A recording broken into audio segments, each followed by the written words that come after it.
Ada pertanyaan, teman-teman? Ada pembahasan?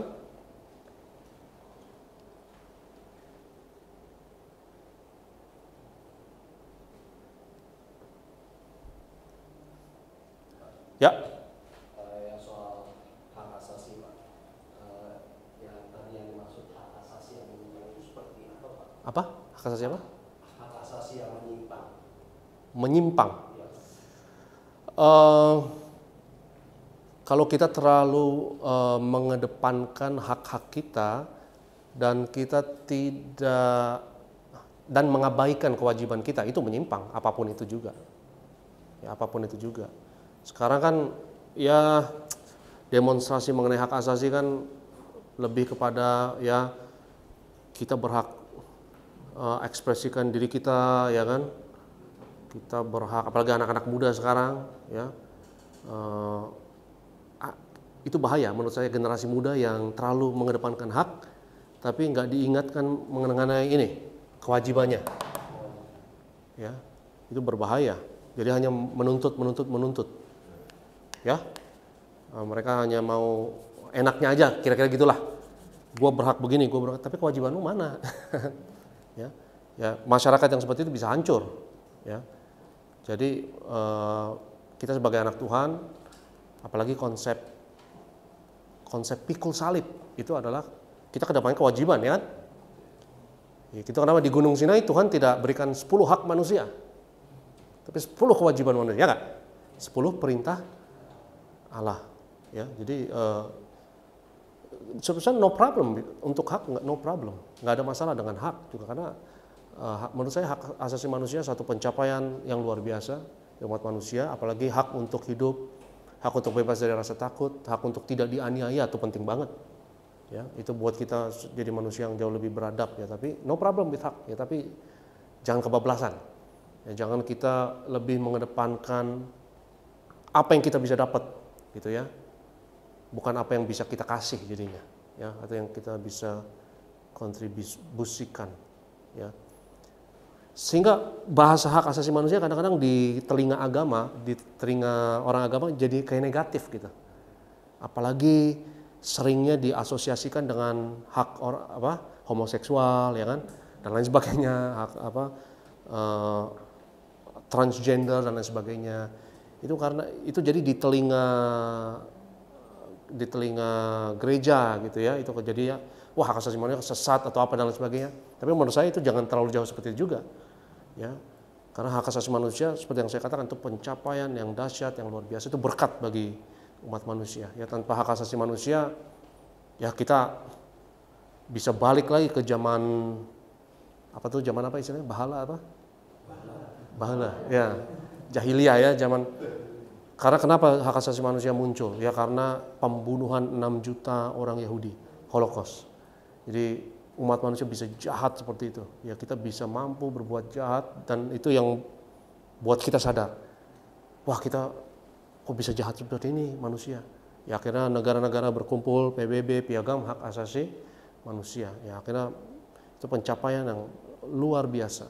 Tapi sayangnya ya penekanan terhadap, kita lupa bahwa asal usulnya nggak akan ada ini loh, kalau nggak ada ini nih, natural law.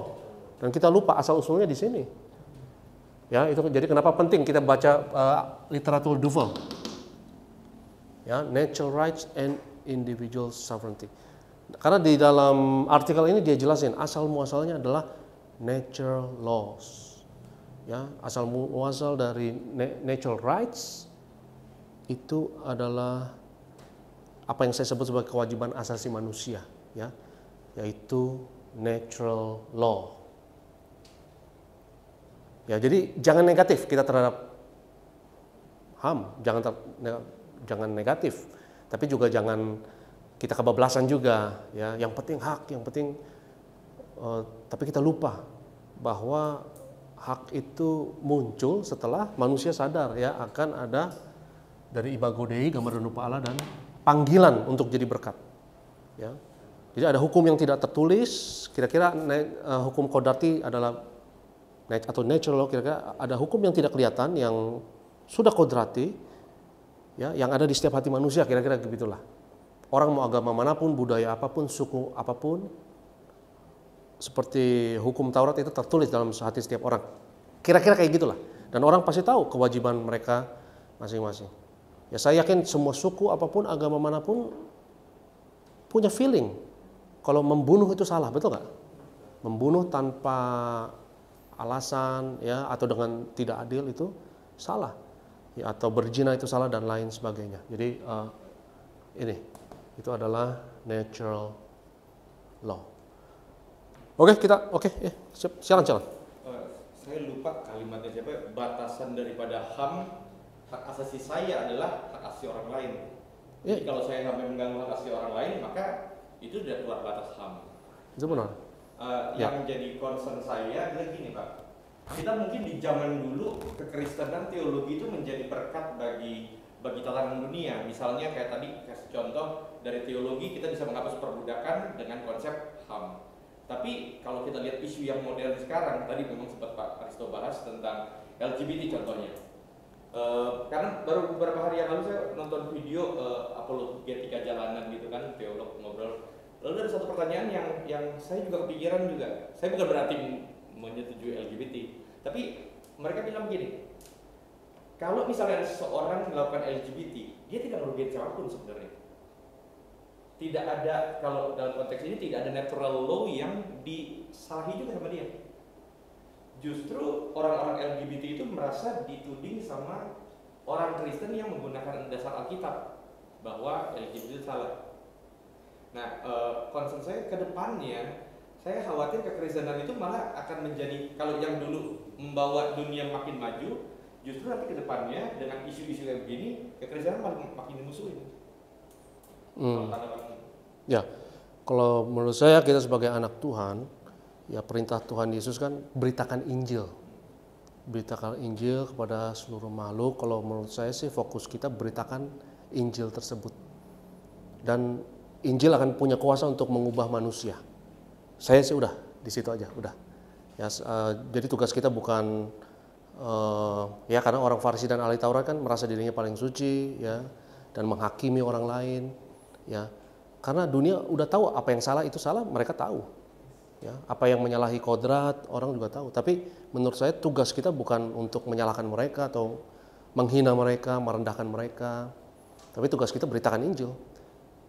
Dan Injil itu yang punya kuasa untuk mengubah orang dan kita harus fokus dengan itu. Ya, bukan jadi aktivis misalnya. Karena semua orang udah tahu lah bahwa apa yang salah itu salah, orang udah tahu. Apa kita mau jadi negara Iran? Tahu Iran? Dan Iran punya kebijakan gay dibunuh loh dan digantung di mana? Di apa namanya? Apa tuh yang buat konstruksi itu? Yang buat eksploator ya, digantung di eksploator dan digantung di apa? Dihukum gantung di situ. Apa kita mau kayak gitu? Dan kadang-kadang banyak orang Kristen yang sikapnya kayak begitu kan? Yang benar begitu dibunuh aja, bunuh aja. Kadang-kadang ya dihina dan direndahkan dan lain sebagainya.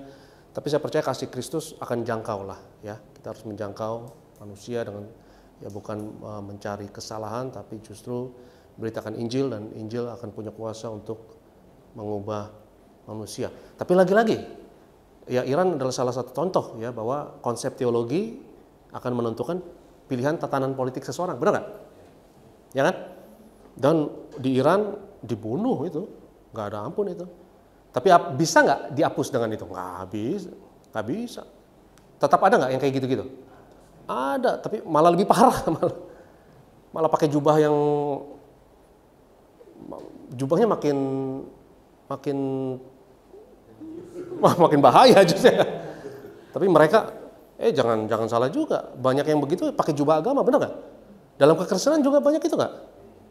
Ya kan pakai jubah yang suci banget mereka, justru bahaya kan? Justru akan menyerangnya anak kecil lagi, ya kan? Pedofil lagi dan lain sebagainya, ya kan? Jadi nggak jaminan teman-teman, itu nggak jaminan, ya. Jadi bukan berarti kalau kebijakan seperti itu, wah ini yang kayak begini yang Tuhan mau nih, dan pasti bisa berantas hal tersebut. Oh enggak, mereka akan berasimilasi justru lebih bahaya lagi, ya. Jadi saya percaya yang bisa mengubah hati manusia adalah Injil Yesus, ya. Jadi udah itu saja yang saya pegang, ya. Jadi saya nggak berusaha ubah manusia. Kita jangan berusaha ubah manusia, karena seperti yang Alkitab katakan, semua orang kan berdosa, termasuk kita semua, ya. Semua manusia berdosa dan kehilangan kemuliaan Allah, ya. Jadi bukan kita yang ubah manusia, ya tugas kita ya udah, job desk kita beritakan Injil dan biarlah itu yang mengubah manusia. Ya, jadi tadi kita bahas yang terakhir sesi 6, ya, artikel dari Jordan Peterson. Mungkin banyak teman-teman yang belum pernah dengar ya tentang Jordan Peterson, kecuali pendeta Gary ya sudah dengar ya, yang familiar. Dan artikelnya itu sangat menarik. Dan yang ketujuh, sesi ketujuh, kita akan membahas satu doktrin dari gereja mula-mulanya yang namanya theosis, dan membahasnya dalam sudut pandang political theology. Dan kita akan membahas satu artikel yang dikarang oleh Aristo Purboaji, lagi-lagi. Dan ini artikel yang diterbitkan oleh Cogent Arts and Humanities, diterbitkan oleh Taylor and Francis, ya, berjudul Can Theosis Deradicalize Christian Fundamentalism? Karena saya sangat tertarik dengan deradikalisasi, ya. Saya tertarik dengan ekstremisme, radikalisme, dan itu ada dalam semua ideologi dan semua agama punya kecenderungan seperti itu, termasuk dalam kekristenan. Sejarah membuktikan, walaupun kita patut bersyukur, kekristenan memutuskan suatu keputusan penting dalam sejarah yang luar biasa, yaitu pemisahan antara gereja dan negara. Dan itu suatu keputusan yang sangat bijak, yang sangat luar biasa, yang sekarang ya menghasilkan yang menurut saya suatu kemajuan yang luar biasa, ya, yang saya harap jadi contoh, ya, karena ambisi menyatukan agama dan negara menurut saya itu ambisi yang bahaya, itu sangat berbahaya, ya. Jadi kita mau bahas ini teman-teman, dan PDF-nya tersedia pada Google Drive. Jangan malu-malu untuk mengakses, sungkan-sungkan untuk mengakses, ya. Can Theosis Deradicalize Christian Fundamentalism? Ya, saya akan perkenalkan satu doktrin dari gereja mula-mula yang identik dengan natural law tersebut, ya. Karena menurut saya perintah Tuhan Yesus untuk memikul salib, ya, dan perintah untuk menjadi berkat, dan konsep dari urapan itu seperti bukan hak, ya, tapi kewajiban, betul nggak? Ya, orang yang punya urapan di dalam Alkitab, yang diurapi pasti ada tugas tertentu, benar nggak? Nggak ada urapan tapi tanpa tugas itu nggak ada, ya. Pasti raja, ya, diurapi, dia ada tugas kan, nabi, ya, imam dan sebagainya, selalu dalam rangka panggilan.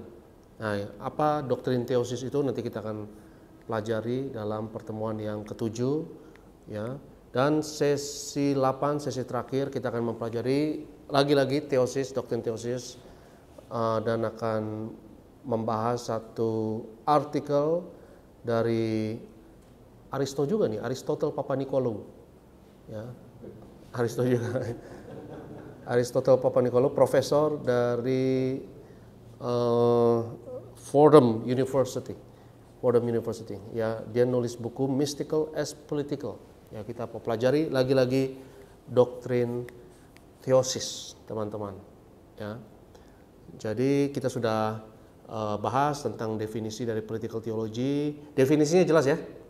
Topik-topik yang kita pelajari seru, menurut saya ini seru. Imago Dei, gambar dan rupa Allah, kedaulatan individu, bagaimana hubungannya dengan urapan, ya. Dan saya pikir hampir kayak setiap kita kebanyakan dari gereja Tiberias, jadi kayak konsep urapan dalam gereja Tiberias itu sangat penting, ya, tentang minyak urapan. Dan kita lihat bahwa konsep urapan ini ada hubungannya juga, bertalian juga, ya, dengan satu konsep yang merombak pandangan manusia terhadap dunia sosial dan politik itu luar biasa, ya, yang cikal bakalnya adalah natural law, yaitu hukum kodrati, ya. Jadi tanpa natural law ini dalam sejarahnya, ya, nggak akan ada hak asasi manusia, nggak akan ada natural rights, ya. Jadi filsuf-filsuf awal dan bapak-bapak gereja juga bahas mengenai hal ini, ya. Kita juga akan bahas nanti mengenai karya-karya dari, pernah dengar Agustinus, ya, Thomas Aquinas atau Aquinas, ya. Kita belajar itu, ya. Kalau Agustinus belajar di apa? Di mata kuliah apa? Sejarah gereja. Oke. Thomas Aquinas juga sama, ya, sejarah gereja, ya. Ya, kita lihat kepedulian mereka. Agustinus tuh peduli banget sama political theology, ya. Tulisan dia tentang apa? Bukunya dia yang paling terkenal, karyanya yang paling hebat tuh berjudul City of God, ya, kota Allah. Itu bahas mengenai, itu temanya bisa dikatakan sebagai menyinggung political theology, ya. Ada dua kota, ya, ada dua kota di bumi dan di surga, ya. Kita punya kedua kewarganegaraan, ya. Kita warga negara bumi tapi juga warga negara surga. Jadi ada dua Yerusalem, katakanlah, ya, Yerusalem lama dan Yerusalem baru, ya, kota Allah dan kota di tempat di mana kita berada, ya. Itu kita akan bahas banyak dari bapak-bapak gereja, juga Thomas Aquinas, dan kita juga akan bahas dari bapak-bapak gereja yang lainnya, dan mereka menekankan natural law, ya, kewajiban kita untuk menyenangkan hati Tuhan, kewajiban kita untuk memberkati sesama, ya, itu adalah kewajiban. Seperti yang tadi saya singgung, di Gunung Sinai Tuhan tidak berikan 10 hak manusia, bukan kan? Tapi 10 perintah Allah. Tapi 10 perintah Allah juga mengandung hak loh. Kalau coba pikir, coba direnungkan. Hak untuk kewajiban Gary untuk tidak membunuh adalah hak saya untuk hidup. Betul nggak? Betul nggak? Ya, jadi kewajiban untuk tidak mencuri adalah hak saya untuk memiliki properti, ya nggak? Saya berhak memiliki properti, tapi kewajiban harus keluar dulu, ya. Karena kalau kita terlalu menuntut hak aja seperti generasi sekarang, bahaya kalau hanya hak. Dan saya percaya anak-anak muda harus dididik, ya. Karena kalau kita hanya menuntut, kita bisa kehilangan semuanya, ya. Haknya kita akan kehilangan karena bakal hancur. Masyarakat yang hanya bisa menuntut dan hanya bisa meminta apa yang jadi haknya, bisa kehilangan semuanya, ya, bisa hancur semuanya, ya. Jadi seperti yang Tuhan katakan, ya, barang siapa yang kehilangan nyawanya akan mendapatkannya, kira-kira gitu, ya. Jadi kalau kita hak, hilang hak semuanya nanti, tanpa kita kedepankan kewajibannya, ya. Jadi dari definisi udah jelas teman-teman, ya. Jadi kita mau bahas definisi hari ini dan kita mau bahas mengenai RPS, dan saya mau bahas sebagai penutup, ya, kita mau bahas nanti ke depan berbagai political theology, tapi ada suatu ulasan yang sangat menarik dari, ini definisi sudah kita bahas, dari David Van Drunen. David Van Drunen memberikan ruang lingkup dari framework atau bingkai Alkitab mengenai political theology yang benar, ya. Tapi sayangnya David Van Drunen ini tadi seperti yang saya katakan, ya, EPUB. Jadi nggak bisa dibuka di sini, ya, bro. EPUB nggak bisa dibuka, ya. Oke, judul bukunya karena nggak bisa dibuka, ya. Gimana? Oke, karena nggak bisa dibuka, saya browsing dulu, ya. David Van Drunen, bukunya judulnya apa saya lupa. Coba lihat sebentar. Oke, di sini. David Van Drunen politik. Nih saya Google, ya. Teologi, judul bukunya saya penasaran apa. Ini nih, judul bukunya nih. Politics After Christendom. Political Theology in a Fractured World.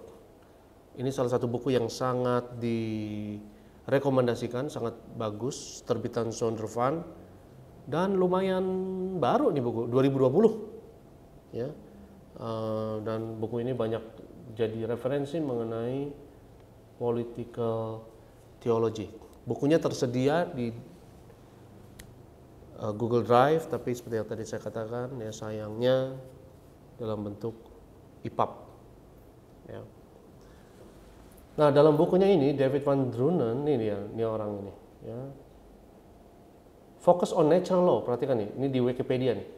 And the doctrine of two kingdoms, menarik nih. Saya baru baca juga nih. Oke, kita baca sama-sama deh. Ini nih, kelihatan nggak? Kelihatan? Kecil ya, sorry. Gimana gedenya? Kontrol scroll atas. Maksudnya atas. Atau. Oh gitu. Oke. Tambah gede? Masih kurang? Ya ini dia nih. Saya systematic theology. Dia ngajar systematic theology at Westminster Seminary, California. Oke. Ya lihat nih, saya tertarik dengan kalimat ini nih. Van Drunen's work focuses on natural law. Nah itu dia, natural law ya. And the doctrine of the two kingdoms. Doktrin dua kerajaan. Kita punya dua kerajaan nih. Kerajaan apa nih? Kerajaan dunia dan kerajaan surga ya. Ada dua kota ya. His reform political theology develops the traditional doctrine of the two kingdoms by grounding it in the divine administration of common grace under the Noahic Covenant. Noahic Covenant itu apa? Perjanjian Nuh. Ya. Penasaran nggak teman-teman? Ya, nanti kita akan bahas ya. Mungkin minggu depan mungkin. In the late 2010s, his work has focused on developing the connection between, nah ini menarik, natural law, kewajiban asasi ya, and the law of Christ, dan hukum Kristus. Ya, menarik. Nah, jadi saya sangat rekomendasi bukunya, tapi teman-teman kalau bisa cari yang versi PDF-nya tolong bagi ke saya ya. Nanti saya juga cari versi PDF-nya. Ya, kalau teman-teman bisa dapat, bagikan ke saya supaya kita bisa bagikan ke semuanya. Oke, David Van Gruven ini membuat satu bingkai yang sangat baik untuk kita menentukan political theology yang benar, yang bagus, yang alkitabiah itu seperti apa. Ya. Jadi yang pertama ada 4 ya, ada 4 poin di sini. Yang pertama, political theology yang benar adalah pandangan teologi terhadap pemerintah atau tatanan pemerintahan yang benar adalah bahwa pemerintahan itu legitimate atau sah. Ya. Legitimate itu sah kan? Apa bahasa Indonesianya yang ya sah, mengerti lah ya. Ya. Karena seperti yang firman Tuhan katakan ya, saya bacakan di Roma pasal berapa nih? Mengenai pemerintah, Roma 13 ya. Tiap-tiap orang, Roma 13 ayat 1. Tiap-tiap orang harus takluk kepada pemerintah yang di atasnya, sebab tidak ada pemerintah yang tidak berasal dari Allah. Dan pemerintah-pemerintah yang ada ditetapkan oleh Allah. Sebab itu barang siapa melawan pemerintah, ia melawan ketetapan Allah, dan siapa yang melakukannya akan mendatangkan hukuman atas dirinya. Jadi poin pertama, David Van Drunen katakan ya, bahwa ada 4 poin penting untuk kita take away, untuk kita bawa pulang ke rumah nih sekarang.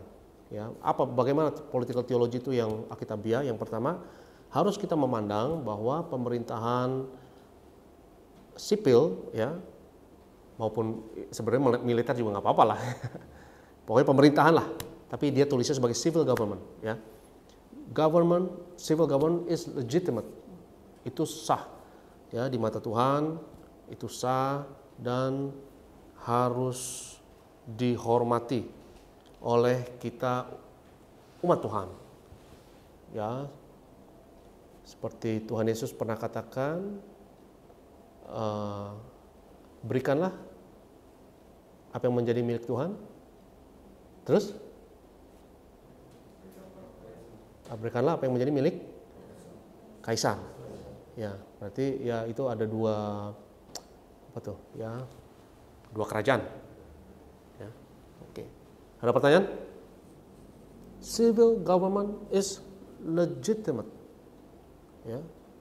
Ya, kalau nanti Immanuel jadi, ya kita harus hormat sama Immanuel berarti kan, karena legitimate dia kan.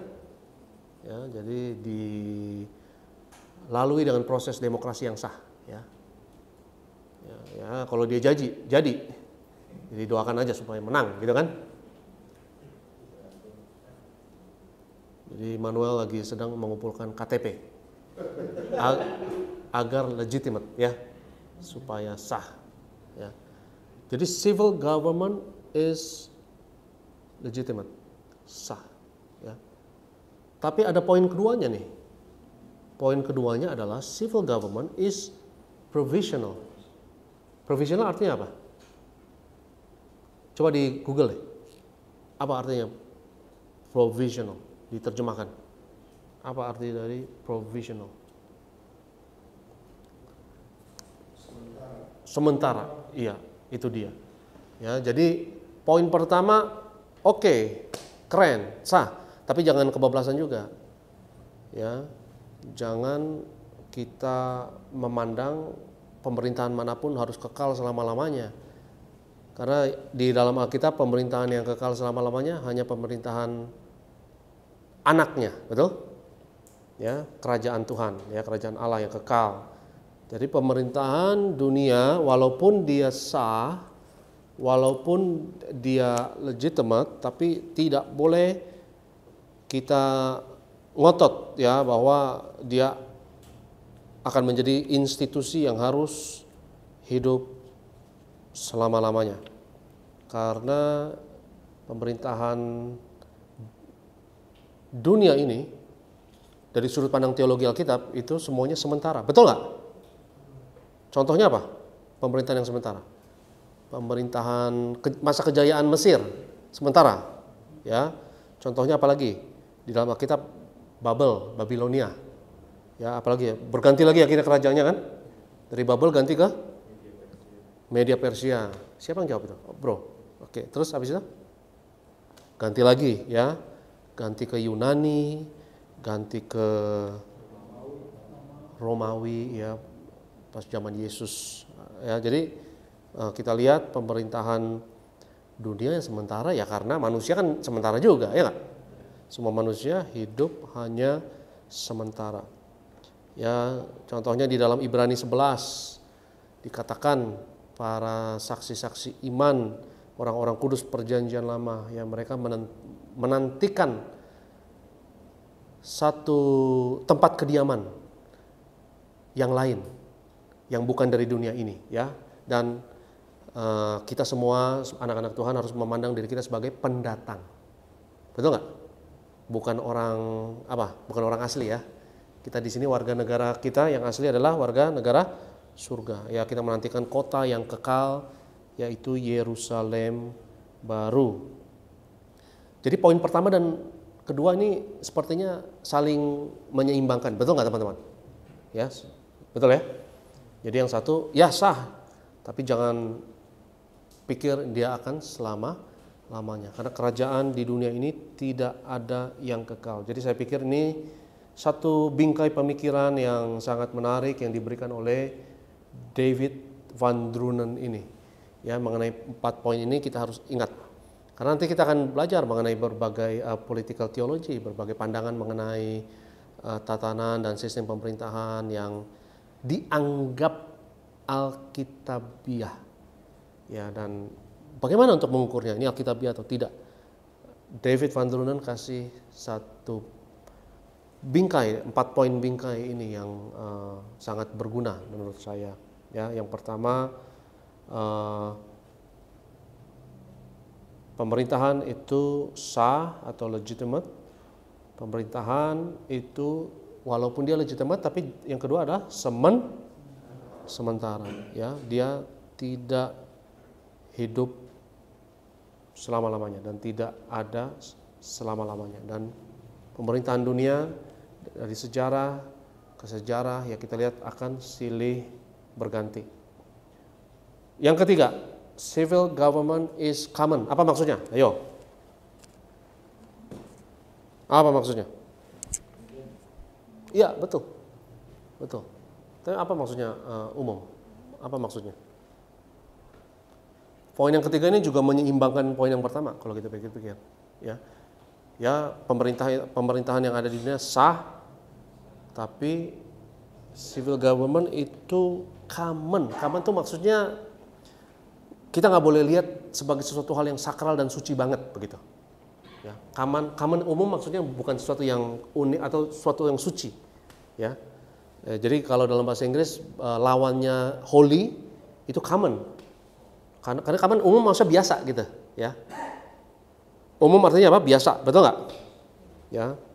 Jadi ya walaupun dia legitimate, tapi bukan berarti kita harus fanatik gitu. Kira-kira seperti itulah. Dan mensakralkan. Jadi political theology yang mendewakan satu sistem pemerintahan itu juga tidak boleh, ya. Jadi karena civil government itu bukan sesuatu yang kita anggap seperti malaikat gitulah, kira-kira gitulah. Ya, jangan didewakan dan jangan dipandang kira-kira ya sebagai malaikat atau sumber keselamatan kita tuh ada di sana, gitu kan? Ya. Jadi civil government itu disebut oleh Van Drunen ini sebagai dia bisa baik, bisa jahat, ya, tapi jangan dianggap sebagai sesuatu yang permanen dan selalu suci, ya. Jadi civil government yang ketiga itu bersifat ya itu umum, ya, umum artinya biasa. Ya, seperti ada dalam perjanjian lama kayak ada perintah yang mengatakan jangan perlakukan sesuatu yang holy itu sebagai sesuatu yang common, ya kan? Jangan perlakukan sesuatu yang suci sebagai sesuatu yang biasa, karena kalau itu dosa kan, dosa untuk menganggap yang holy itu sebagai. Jadi lawan dari common ini adalah holy. Oke. Dan yang keempat, yang terakhir, ini poin yang terakhir bagi kita untuk mengetahui political theology yang alkitabiah. Sebenarnya kalau dipikir-pikir, poin kedua, ketiga, dan keempat ini balance. Poin yang pertama, ya, yang keempat juga, bahwa civil government, pemerintahan sipil itu bertanggung jawab terhadap Tuhan. Nah, itu dia. Walaupun dia legitimate, bukan berarti maha kuasa, bukan berarti nggak boleh semena-mena. Karena dalam Alkitab semua pemerintahan bertanggung jawab terhadap Tuhan, betul atau tidak? Ya, semua pemerintahan bertanggung jawab terhadap Tuhan. Coba kita renungkan, ya, dalam perjanjian lama misalnya. Kita renungkan dalam perjanjian lama, misalnya kerajaan-kerajaan yang non-Israel, kerajaan-kerajaan yang katakanlah kalau zaman perjanjian lama kan disebut sebagai orang-orang fasik gitu ya. Tapi tidak pernah sama sekali ditegur oleh Tuhan bangsa-bangsa lain, ya. Karena mereka tidak menyembah Yahweh. Dan mereka tidak menyembah Yahweh kan, betul kan? Ya kan? Tapi tegurannya adalah kalau mereka semena-mena. Kalau ada ketidakadilan, ya, seperti Sodom dan Gomora, kenapa dihukum Tuhan? Ya karena ketidakadilan, ya. Kesemena-menaan, ya, dan kejahatan merajalela, ketidakadilan merajalela di sana, ya. Ya kalau kita lihat Sodom dan Gomora itu budaya kejahatan yang luar biasa. Ya Sodom dan Gomora kan terkenal dengan homoseksualnya, ya. Tapi mereka homoseksual yang predator, ya nggak? Betul nggak? Predator abis, ya nggak? Kan ada tamu datang mau disikat, ya kan? Predator. Ya, jadi Sodom dan Gomora. Lalu apalagi yang dihukum Tuhan? Babel ya, Syria misalnya, Aram ya. Syria sama Aram sama ya, tapi bahasa Alkitab Aram ya. Kitab Aram, dan ada satu bangsa yang mau dihukum, Tarsis ya, nubuat terhadap Tarsis di Yeskiel, dan juga ada negara yang mau dihukum tapi bertobat, Niniwe ya.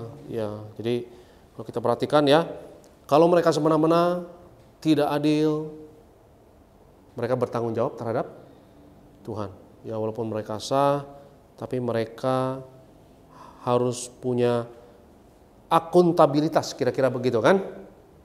Ya, apalagi Immanuel nih.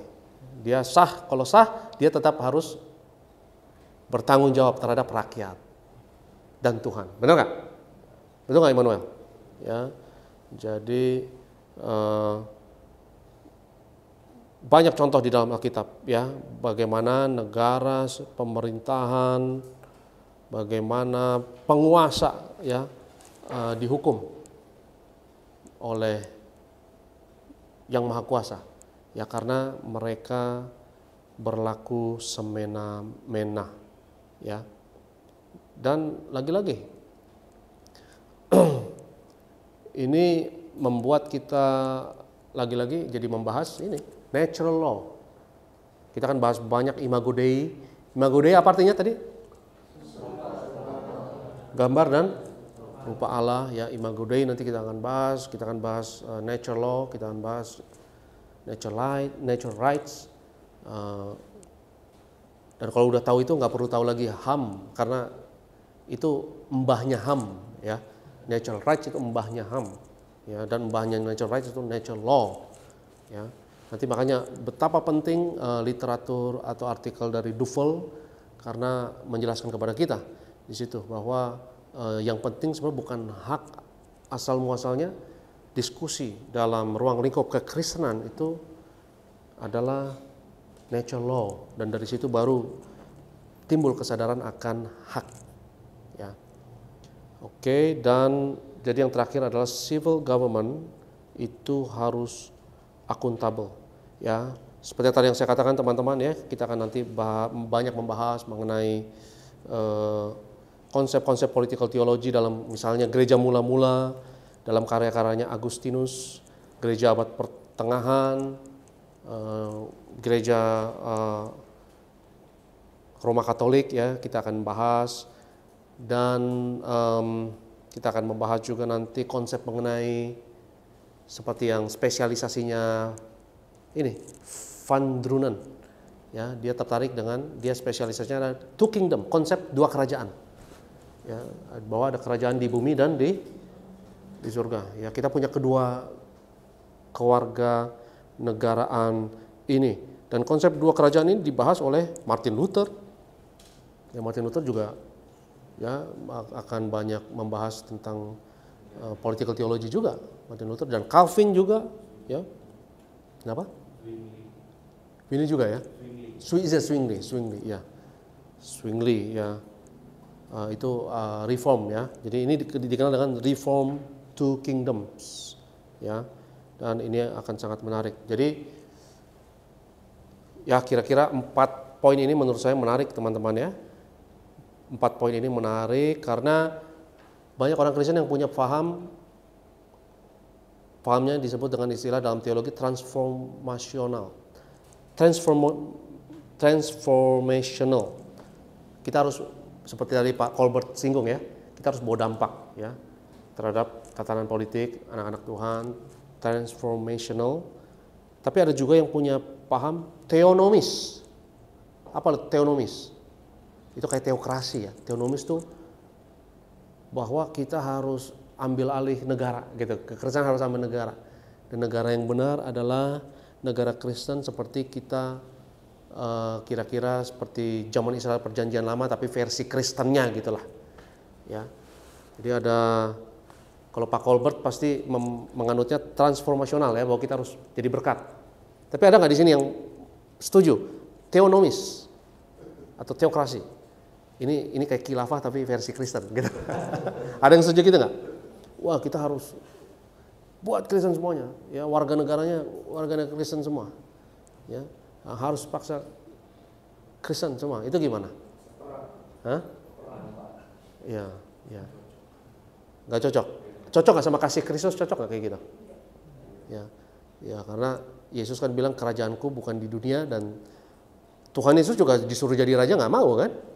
Ya, dia tidak pernah mau. Ya, jadi ini 4 poin, dan minggu depan kita akan bahas apa? Minggu depan kita akan bahas mengenai tulisan dari Aristo Purbaji. Ya, kita akan bahas 10 halaman ini, kita akan baca, kita akan bahas, dan menurut saya ini bisa jadi permulaan yang menarik. Sebelum kita tutup, ada pertanyaan teman-teman? Ada pertanyaan? Ada yang mau bahas? Silakan Pak Kris. Saya juga mau tanya, apakah hukum bagian dari political? Sangat bertalian karena mengenai natural law ini dia merambah ke arena politik dan hukum luar biasa. Ya, seperti konsep hak asasi manusia itu kan sangat sentral sekarang di sistem hukum setiap negara demokrasi. Ya, itu saja satu konsep yang kalau menurut Jordan Peterson dia katakan itu konsep yang teologis sebenarnya. Dan jujur saya setuju dengan itu. Ya, nggak kelihatan konsep itu, tapi jangan diganggu gugat, ya kan? Karena kalau sampai mengganggu hak asasi manusia, teriak semuanya, ya kan? Seluruh komunitas dunia kan teriak karena hak asasi manusia itu bisa dikatakan versi sekuler dari nilai dari manusia yang sakral, ya, yang tidak boleh diganggu gugat. Ya, tapi menurut saya nilai dari manusia lebih dari hak asasi manusia, tapi nilai dari manusia itu, nilai sakral dari manusia itu sebenarnya urapan menurut saya. Ya. Dan kita tahu urapan itu kan Kristus, ya kan, yang diurapi. Dan menurut saya itu yang benar, karena Yesus sendiri kan bilang, kalau kamu tidak melakukannya bagi yang paling hina, kamu tidak melakukannya untukku. Ya, jadi kalau kita tidak menghargai satu jiwa manusia, itu sama saja kita menghina Kristus. Ya, jadi itu suatu konsep yang sangat misterius, ya, tapi yang dampaknya luar biasa. Tidak kelihatan, abstrak, tapi dampaknya itu kelihatan banget, ya, dan luar biasa. Jadi seperti tadi pertanyaan Pak Kris, dampaknya di dunia hukum luar biasa, ya, dan karena kalau nggak menjamah hukum, nggak akan juga menjamah politik, gitu kan, biasanya gitu kan, ya. Jadi konsep-konsep teologi ini mempengaruhi bukan hanya politik, hukum, ya, politik, budaya, apalagi sosial, ya, hukum, budaya, politik, sosial, ekonomi juga, ya. Tapi belum ada disiplin ilmunya, belum ada nih, economical theology belum ada. Economical theology belum ada, ya. Sebelum kita tutup, ada pertanyaan lagi?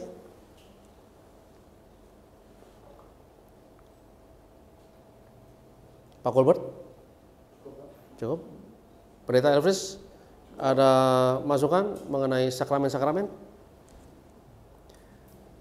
Masuk kok, masuk.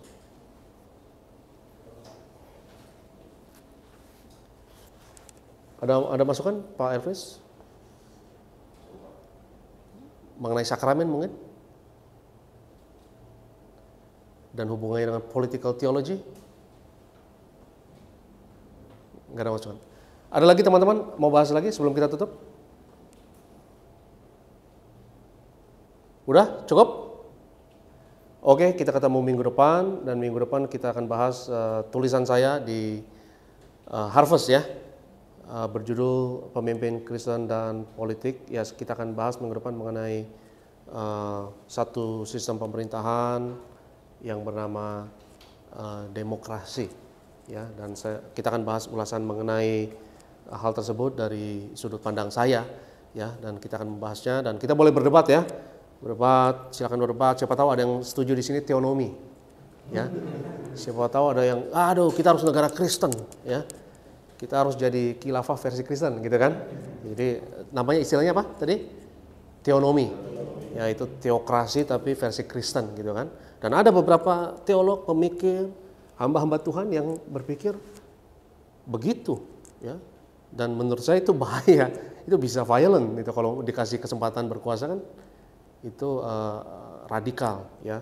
Jadi kita boleh berdebat, ya, feel free teman-teman, ya, kalau ada yang mau kasih komentar, kalau memiliki pandangan sendiri, ya. Jadi kita ketemu minggu depan dan Pendeta Elfris boleh tutup dalam doa.